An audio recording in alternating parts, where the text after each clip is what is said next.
વડોદરા મહાનગરપાલિકામાં આજે ડ્રેનેજ અને સુએજ સમિતિની મહત્વપૂર્ણ બેઠક અધ્યક્ષા જેલમ ચોકસીના અધ્યક્ષસ્થાને યોજાઈ હતી। વર્તમાન બોર્ડની મુદત પૂર્ણ થવા જઈ રહી હોવાથી આ બેઠકને ખાસ મહત્વપૂર્ણ માનવામાં આવી રહી છે।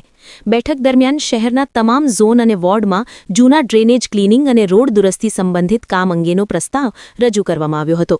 મેસર્સ મેલેડી એન્જિનિયરિંગ વર્ક્સ દ્વારા રજૂ કરાયેલા SOR યુનિટ રેટ મુજબ ₹13.50 લાખની નાણાકીય મર્યાદામાં કામગીરી કરવા કમિશનરની ભલામણને સમિતિએ મંજૂરી આપી હતી, જેના કારણે શહેરની ડ્રેનેજ વ્યવસ્થા વધુ સુદૃઢ બનવાની આશા વ્યક્ત કરવામાં આવી છે।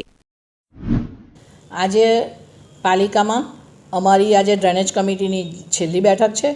આ કમિટીમાં ઝોનમાં ડ્રેનેજમાં જે સળિયાઓ આપણે ડ્રેનેજના સફાઈમાં જે સળિયાઓનો ઉપયોગ કરીએ છીએ તો એ સળિયાઓના રિપેરિંગનો ખર્ચ જે થાય છે એના માટેનું આ કામ સમિતિમાં આવ્યું હતું અને ઝોન દીઠ 13.50 લાખના ખર્ચે આ કામ મંજૂર કરવામાં આવ્યું છે અને સૌ કમિટીના સભ્યોને હું અભિનંદન આપું છું અને એમના જે આવનાર ઇલેક્શનમાં એ લોકો ફરી કોર્પોરેશનમાં ફરી એ લોકો રિપીટ થાય અને ફરી આ રીતની કામગીરી નાગરિકો માટે કરે એ માટે હું એ લોકોને ખૂબ ખૂબ શુભકામના આપું છું।